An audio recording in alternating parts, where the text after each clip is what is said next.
Hello there, guys.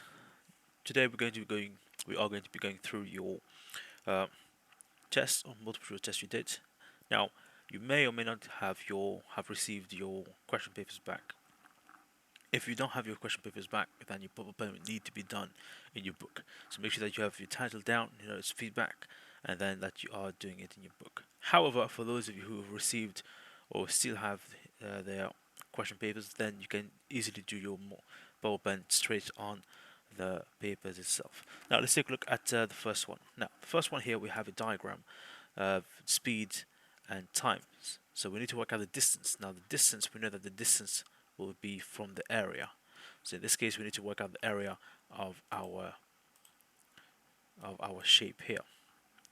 Okay, so we need to work out the area of our shape here. Now let me just change the settings very quickly. I need this to be small. Okay, so area of the shape is half time base time height. Okay, so half base is 5, height is 20. Okay, and this will give me our answer straight away. Now, some of you have done it in terms of a square. It is not a square, it is indeed a triangle. So this is the area we are looking for. So we are going to get 50 meters there. Okay. Now we're going to go down and then across, or we can go across and so on. It is the same thing. Okay. Now, what's the value of uniform acceleration from this here? Now, this one here, that's why we need to work out the gradient, because we have velocity and time. So therefore, the gradient is change y over change in x. Okay, and this will give us a change y. So this here is our change y. Okay, because we're going from 4 all the way to 10, so it's going to be 10 take over 4. And how long does it take? It takes 10 seconds for this to happen. Okay, so and you'll get 0.6 there. Okay, and the answer is B in this particular case. Next one, again, so for those of you who got this wrong, I need to see that you've done your ball pen properly. Now this one here, we have a rock being dropped from rest above the lake, and it is going to reach the bottom. So we got the water, the rock is dropped into the lake, and then it's going to go down to the lake until it reach the bottom. Okay, now what's going to happen? Let's take a look at this graph here. So at the start, when you throw it, it's pretty much the speed increases. So speed increases from this point all the way here, and then from that point, that's where it slowly goes down, and then stay constant for a long period of time, and then just hit the bottom here. Now, which one is the forces of balance? If the forces of balance, that's when speed is going to be the same. So it's going to be between Pm all the way to P. So this one here, straightforward, is going to be C over there. Okay, because this is similar to terminal velocity. So terminal velocity, okay, terminal velocity when the forces are balanced, that's the maximum speed you can reach. So in this case, this is when the line is flat. So constant velocity when the line is constant. So for those of you who missed this one, make sure that you do have this little annotation in your book or in your sheet. Okay, now let's take a look at this one here. If a car stops suddenly in the crash, why do the passengers who are not wearing seatbelts seem to be thrown forward? Okay, so why do they seem to be going forward? Okay, so this is Newton's first law. If the object is already moving, then it will tend to stay moving. So this is pretty much Newton's first law. Okay, now they keep moving at the speed at which they're traveling. Okay, so this one here is going to be A there. So go 1, 2, 3, and 4. Okay, they keep moving in this particular case. Now, so Newton's first law, we can just write this down as notes to Newton's first law. Okay, and then the answer is A. Now, an unbalanced forces, now we have an unbalanced forces, it causes the object to accelerate as the rate of this. So we got the mass, we got acceleration. Okay, same force would cause this to accelerate. So we know F is equal to ma. Now we have a unbalanced force. Okay, so we don't know how much the force is, so we can easily work this out. So we got 2 times 9. Okay, and this force is the same force that's applied, so we've got 18 Newton. Okay, so this same force is applied to the different object, so we are going to use the same equation again. F is equal to ma. F is 18, a is 4 times a, so therefore a is going to be 18 divided by 4, and this will give us 4.5, and here is the answer. Okay, now if you got this wrong, I need to see that you've done the working out, because we are here to improve on ourselves. Now this one here, we have a boy, 60 kg boy, he pushes this one here of the force in Newton. So let's take a look. Let's draw a diagram here to help us understand what is going on. So we've got a little trolley here, and the person is putting the trolley. Yeah. So we know that the person is 60. This one here is 30. Now it's pushing it. Now pushing it with a force of 100 newtons. So it's pushing it 100 force newton. Now, what can be stated about the force that the trolley pushes back? Now this is here is Newton's third law. For every action, there will be an equal opposite reaction. So what's happening here? Let me have a look. Let me draw this properly. So the person is putting the trolley with 100 Newton. So this is the trolley here, yeah? It means that the trolley is going to be pushing back with the same force. So Newton, okay, same. So say equal plus opposite. So the force is going to be equal and opposite, so it's going to push back with the same force. So C is our answer there. Okay. Now, how far has this pushed back? So we got the force here, we've got energy, and what are we looking for? Distance. So this is work done. So work done is equal to force multiplied by distance. Now work done is 4,000. We need to remember this. 4,000 is 4k. Is equal to force 200 d. So therefore 4,000 divided by 200 is equal to the distance, and this will give us an answer of 20 meters straight away. Okay, again, I need to see that you've done the working out. Good. Right. Now next one, what we have here, a stone fall from rest downwards. Okay, so let's take a look. So we got a cliff here. It's going down. We know the height of the cliff is this much. Okay, and we know the mass is 1k. Now, what is the speed just before it hit the ground? Now, what is the speed just before it hit the ground? Now, how can we do this? How can we do this? Now, this one, we need to understand that energy is conserved. So, kinetic energy, it's going to be gravitational potential energy goes into kinetic energy. So that's what causes it to move. Okay, so we need to recall the equation for this case here. Okay, now let's take a look. Let me just delete this.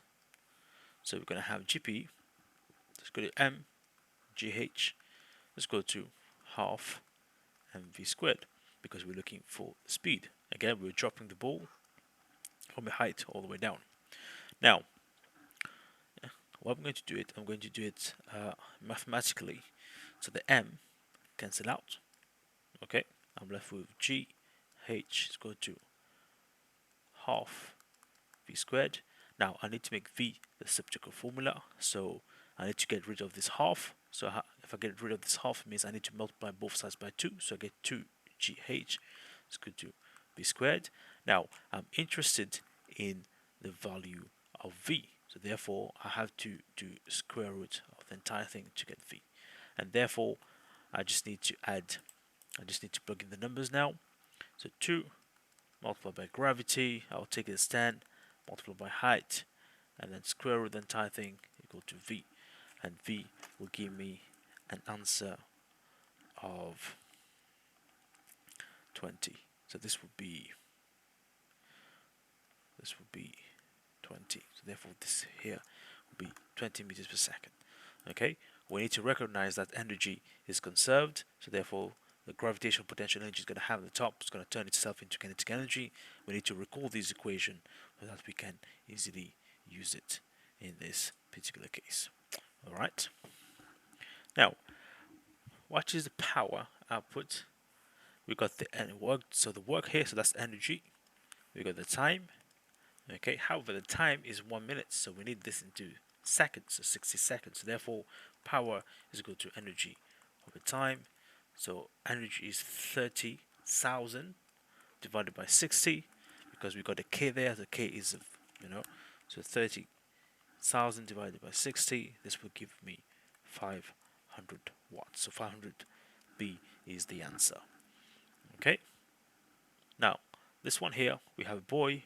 The boy is 65 kg. Run up the slope. So the boy here is running up the slope, and that's how long it takes. Question: what's the power?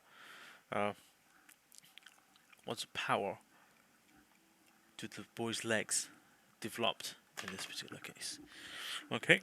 Now, this here, there are two equations we need to use. We need to know power is equal to energy over time, and we need to use work done. Work done equal to force time distance. Now, how much work is the kid doing as he's going up?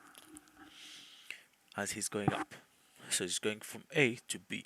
So this is the distance he's climbing up. Okay, so therefore, work done is equal to force time distance.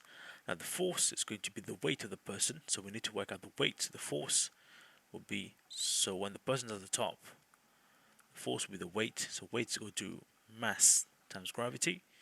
Okay, so this will be the force. So therefore, mass times gravity will be the force multiplied by distance. So mass is 65 times 10, and then time the distance. So distance, remember, it is work done. So the distance need to be in the same direction as the force. So it's the same plane as the force. So it's going to be 5. This will give me the work done, the energy used against gravity, because this is the guy's going up. Okay, joules. Next, I have to use the last equation. So energy divided by time divided by 6.5 seconds, and this will give me an answer of 500 watts.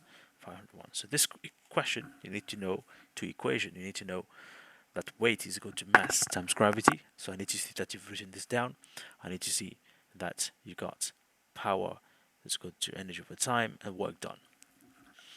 Okay, and we are here in this case. Now, what force? Acting perpendicular. Okay. Now, so this is moment. So moment is equal to force multiplied by perpendicular distance. Yeah. So this symbol here is perpendicular distance. Now, what we do know is we know moment is 10. So we know this is 10. Force, no idea. But we know that this one here is 25 centimeters. Now, look at this. This is centimeters, this is meters. So we need to turn this into meters. So therefore, 25 centimeters equal to 0.25 meters. Therefore, I do this. 10 divided by 0.25 is equal to F. Therefore, F is 10 divided by 0.25, and this is 40 Newton. Here we go. Conversions there. Okay. Now, this one here is a little bit tricky because this one here is dealing with moment. Now, where should we put this guy so that it is balanced? It is completely balanced. Okay, it is completely balanced. Okay, now this here is at the midpoint. Now, where should we put this guy for it to be completely balanced in this particular case? Okay, now this is 2 kilograms. Okay, so therefore this one here, so currently how it is since this one here is further, you're going to have more moment here. More moment here because the distance is greater. So therefore this one here will go down. So we don't want this to happen. So we need to put this somewhere so that it's balanced out. Now, where should we put this? That is the question. Okay. So the only possible way for me to put this is going to be C. Sorry. Let's see. The only possible way for me to put would either be C or A in this particular case. Okay, so I need to work out where I'm going to put it. So therefore, this will go at A over here. So this way, we've got the moment. So from the pivot to B, we have the moment, and then from the pivot all the way to A, we're going to have this, and this will be balanced with the one at over there. Okay, because we want it to be balanced. Okay, so we are going to be putting it at A. Now this one here, you can actually do it mathematically, because you can say, for example, so this entire thing is uniform. So you can say, for example, you can put some distance in it. So you can say this is 10 meters, this is 10 meters. Now the good thing is from the pivot to B, and this one here is half as well. So we can say this is 5 meters. Okay, so you can actually calculate the moments. So the moment for this one is going to be 2. Sorry, and then we need to work out the weight. So times by 10 here to get the weight. So weight is equal to mass times gravity. Therefore, this will be 2 times 10. This will be 220 Newton.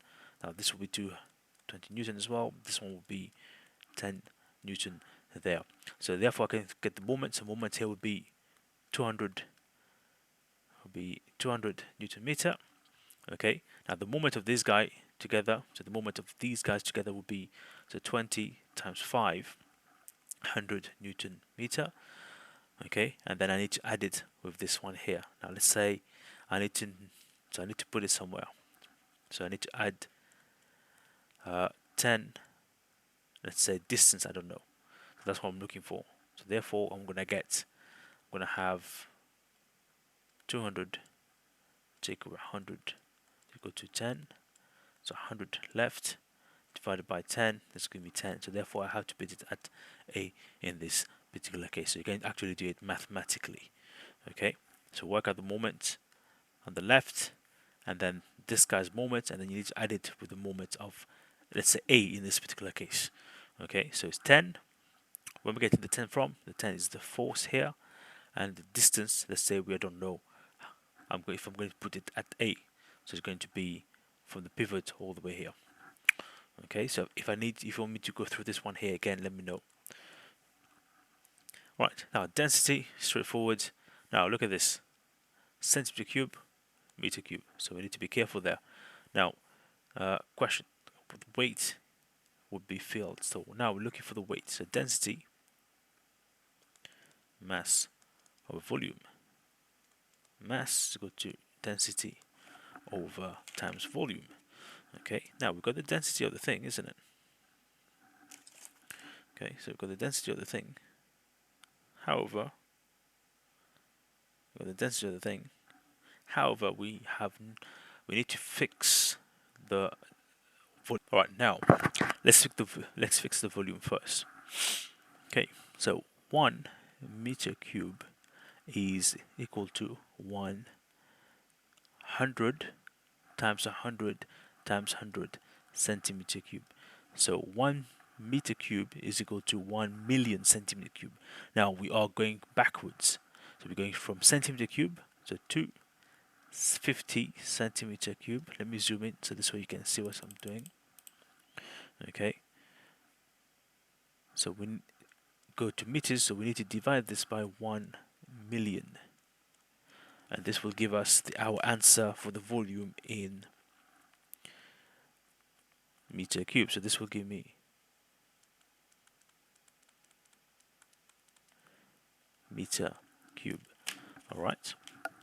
So that's what I get in this particular case. So therefore, I can easily go to my equations. So I got mass, let's go to density. So density is 13600 times this number here, so times 2.5 times 10 to the power of 4, and this will give me, how much will this give me? So if I do this on the calculator very quickly, this will give me 3.4 kg. Now the question says weight, so weight is equal to mass times gravity, so therefore 3.4 times 10, this will give me 334 towards it. Now this one here, these options are pretty much what am I doing. Okay, so I need to check which one I am doing. Now let's take a look. So I'm doing, how many things am I doing? So I'm doing the density multiplied by the volume. Okay, I'm converting it, so I'm converting it, and then multiplied by 10. So therefore it's going to be a D in this particular case because I'm converting it. So therefore, so from here to here, this is this one here. Okay, so once I've converted it, I'm multiplying it by the density, and then I have 10 Newton from the weight. Okay, that's how I'm getting my answer in this particular case. Okay, now the question.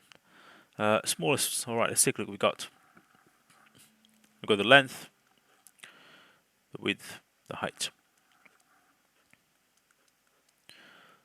10, 6, 4. Weight is 3 Newton. Smallest area, so pressure is equal to force over area. Now, if we're looking for smallest pressure, if pressure needs to be smaller, area needs to be higher. So we need to look for large area. So which area is going to be the largest? Okay, so you can clearly see it's going to be this one here. It's going to be 10 multiplied by, so centimeter, yeah, so 10 centimeter. So it's going to be 0.1 multiplied by 0.06. Okay,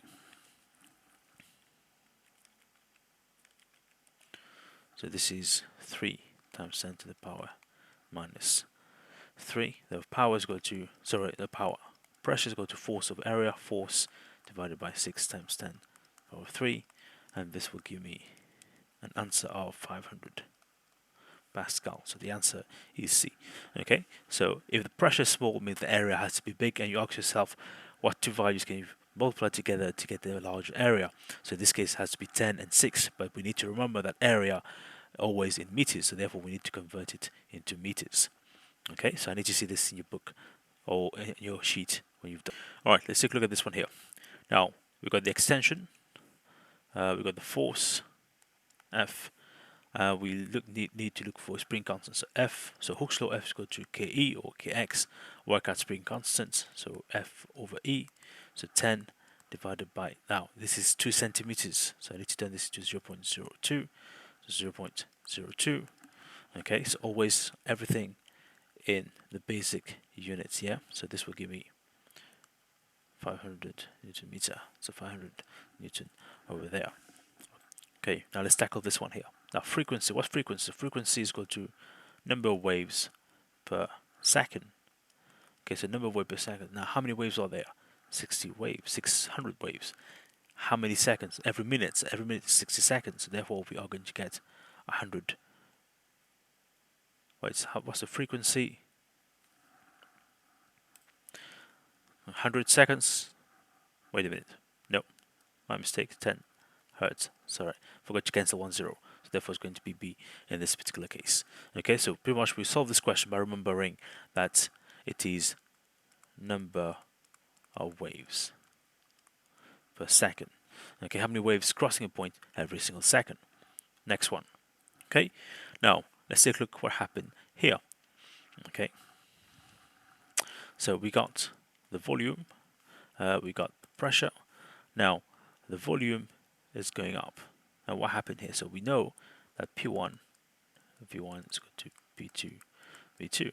Now the first one is 20 times 50, and we are looking for the pressure doubles to 400, and we're looking for the volume. So how much do we get?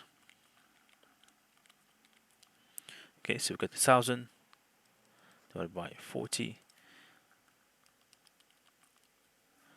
equal to 25 times, and this would be volume 25. Now we know that volume pressure is inversely proportional to 1 over volume.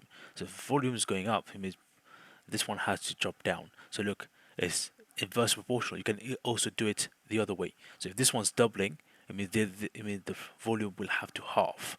Okay, so there's no need for you to calculate it either. Okay, just knowing the relationship.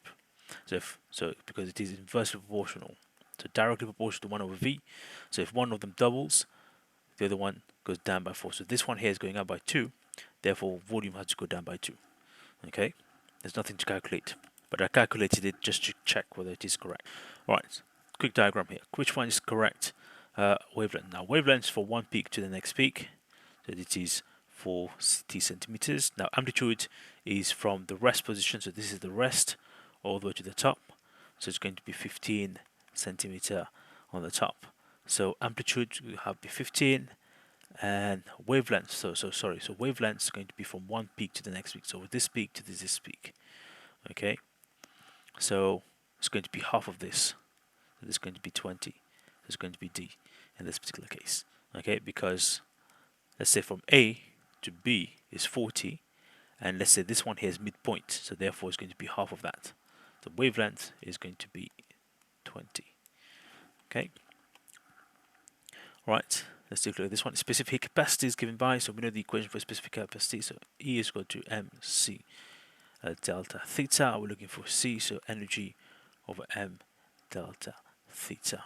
So energy on the top, so 8,000 divided by 2 times 10, so therefore it's going to be D in this particular case, straightforward.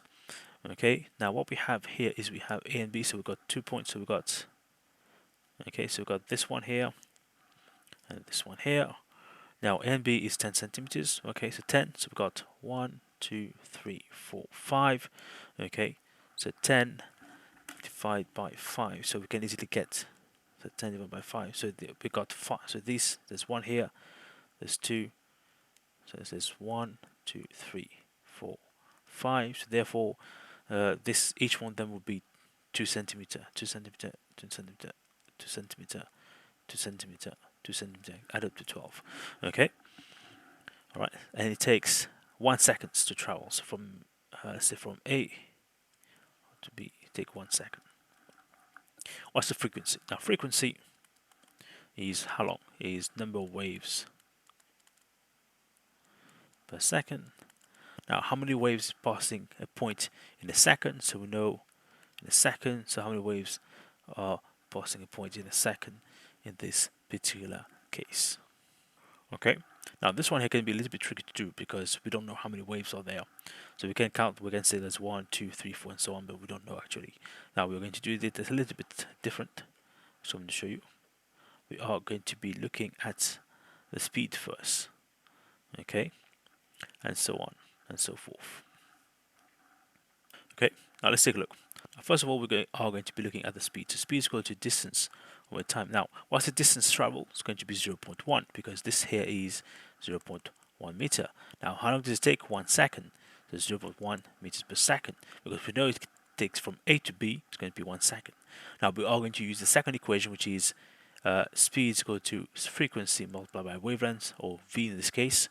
Now, we know that V is 0.1 is equal to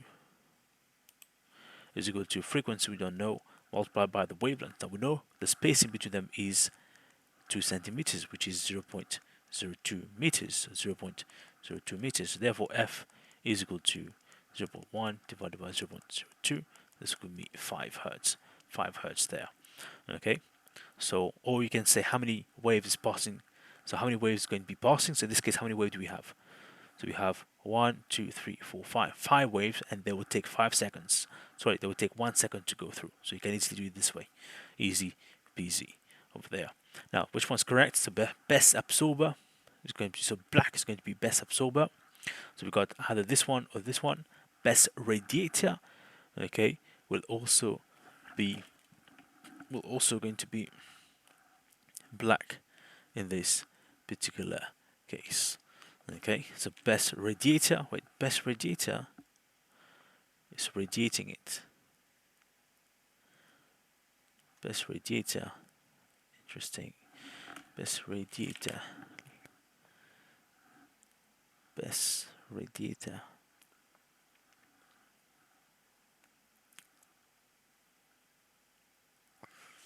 Best radiator. Now, okay. Now, normally black. Let me just think. So black. Go to best absorber plus emitter. Now saying this is a radiator. Saying radiator, this one radiator. I would tend to go with D, black and black. If it says reflector, that's going to be white. Yeah, so it's radiator. So it's pretty much, this is emitter. So it's going to be D in this particular case. Alright, now let's take a look what we have. Now it's going from deep water to shallow water. Now if you look at sea, so if you look at the sea level, let me just draw, let me see if I can do the diagram. Here we go. Let me zoom in so this way we can have more space. There we go. So in deep ocean, the sea, the wave are very big and very far away. And then when you get closer to the seaside, and that's when it starts to decrease, becomes smaller, smaller, smaller, smaller. Okay, we are looking for something similar. So the answer is going to be B in this particular case. Okay, because we're going from deep water into less deep water. So it means that the seabed is going to be, so if this is the seabed, okay, and then the seabed gets smaller, smaller as you go close to the seaside, isn't it? So that's why we have a decrease in the ripples or the waves in this particular case. Okay, so now it will not. So this is not true. This is not correct because the water is going at perpendicular. So if it goes at the boundary at perpendicular, it just goes through. So it can't be this one. Now it can't be this one because this one nothing happened. Okay. This one I can't see anything here as well either. So it has to be B because it's going. So the wave is big and it gets smaller because you can see actually the wave getting smaller in this particular case, and we're almost done. All right. This one. Which diagram shows correct light being reflected? Okay, now for reflection, angle of incidence is equal to angle of reflection. So this is the law. So pretty much if the angles are the same, so for example, this one and this one, they're not the same. This one are not the same. This one is just one here, so therefore it has to be this one and this one. So this and this are the same, so therefore this is A. I would like you everyone to write this one down here.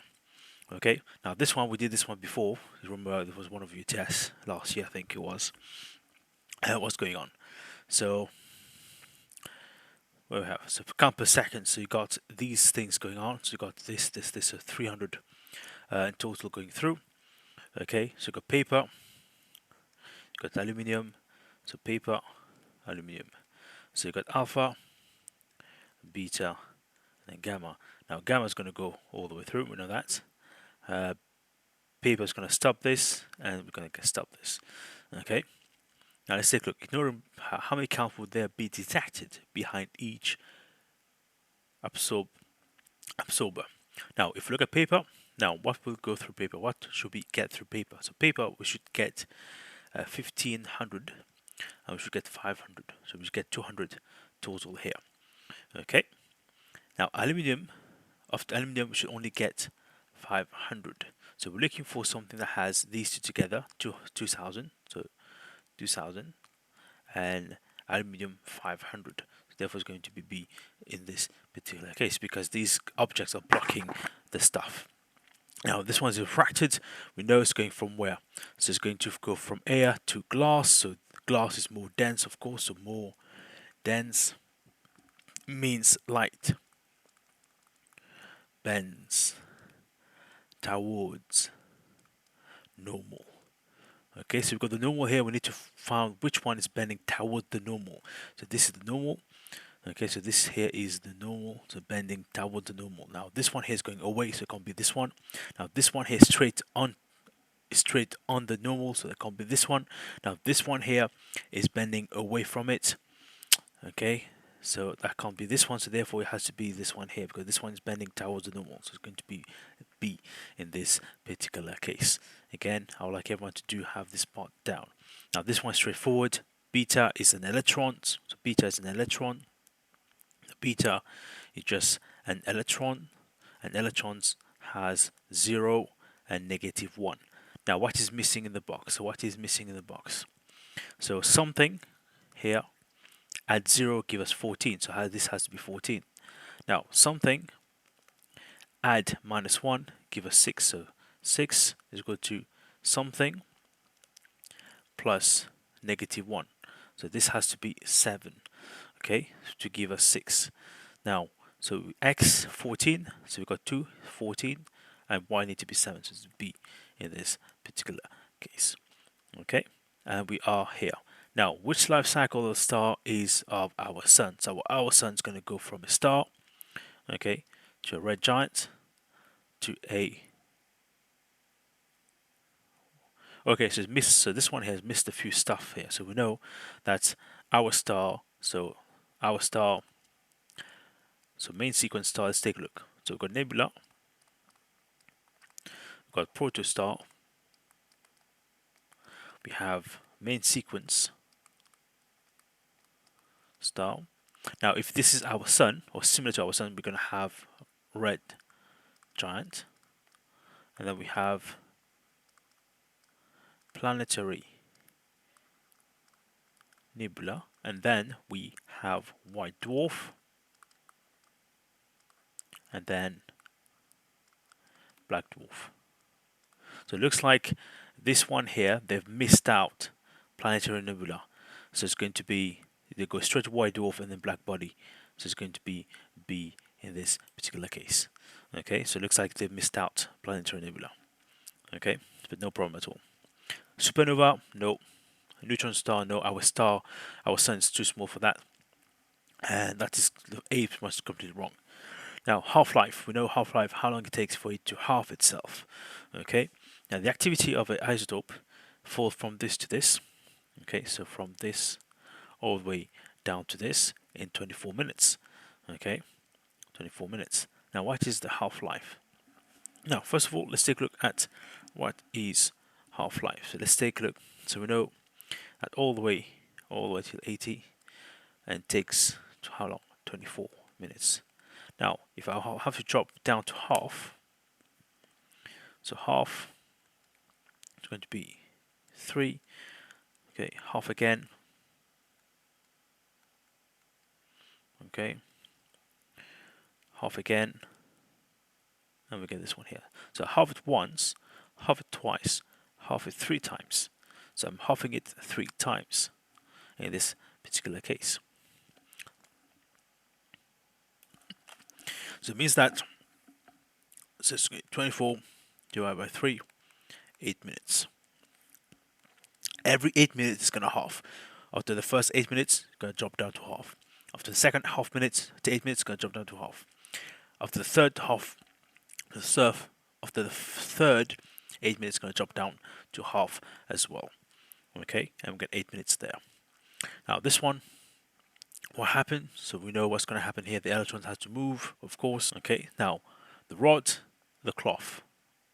Okay, so if a rod is rubbed with a cloth, the rod, okay, is negatively charged. So if it's negatively charged, it means it is gaining electrons. It's gaining more electrons. So electrons is moving from the cloth to the rod. So it has to be B in this particular case. Okay. Now this one, straightforward. So we're looking for charge. Go to current multiplied by time. We need to remember this equation. So 2 times 10, so that's 20 coulomb there, straightforward. And which one should I do? Alright, let's do this one here. Okay, so our total current is 3 going in. It means the one that leaves will be 3 as well. So Q will be 3. So we've got 3 options here. So 1, 2. It can't be this one. It can't be this one. So now the 3 go through here. Now this here is a parallel circuit. So this here is a parallel circuit. And parallel circuit current is going to split.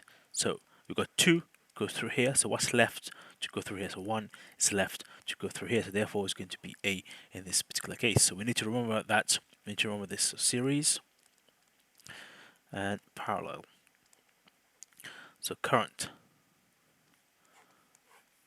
So current in a series circuit stay the same. That's why the one at the start and the one at the end stay the same. And parallel, they are going to split. So in this case, we've got 3 that comes in. So we've got 2 that's going up in the branch. Therefore, we have 1 that's left behind to go on the bottom. Okay. And last one here, what we have is we have 2 values. Okay. So this one here is twice as big compared to the other one. Because this is 2, this one's 4. Okay. Now, current of 2 amps is going through this one here. Okay. Now, current in this across this is what? Now, what do we know? So 2 resistors value this are connected in parallel. A current of this go through this one here. Now, if this here is more, what's going to happen? It means it's going to have less current threads. The current would be less. It's going to have less current because it has more resistance, isn't it? Now, the voltage will be the same. So voltage. So here we have parallel circuit. So let me just add this one here. So current equals voltage. So current, so voltage will be split in a series circuit, but this one here will be the same. So therefore, this here is a parallel circuit. They are going to have the same voltage. So the voltage will be, so this one can be, okay.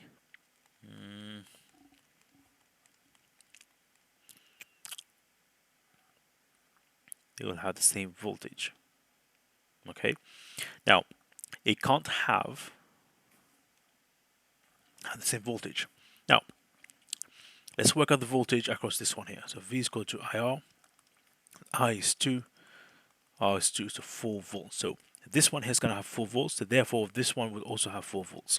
So therefore, either this one, or this one. It can't be this one. Now, current in the other one has to be smaller. Okay, so it can't be this one. So therefore, this one goes away. It can't be this one. So therefore, it has to be B in this particular case. All right. Now, you can do this mathematically, of course. And let me show you how to do it mathematically. So first of all, we work out the voltage in the first branch. So 2 times 2, 4 volts. We know that the voltage here will also be 4 volts because parallel circuit stays the same. We just use the same equation. So V is equal to IR. Let's work out current this time. So current is equal to V over R. So voltage is 4 divided by 4 is 1 amps. So therefore, current is 1, voltage is 4 is this one. Okay. Now, once you've done this, we've got some practice question for you to do. Peace out.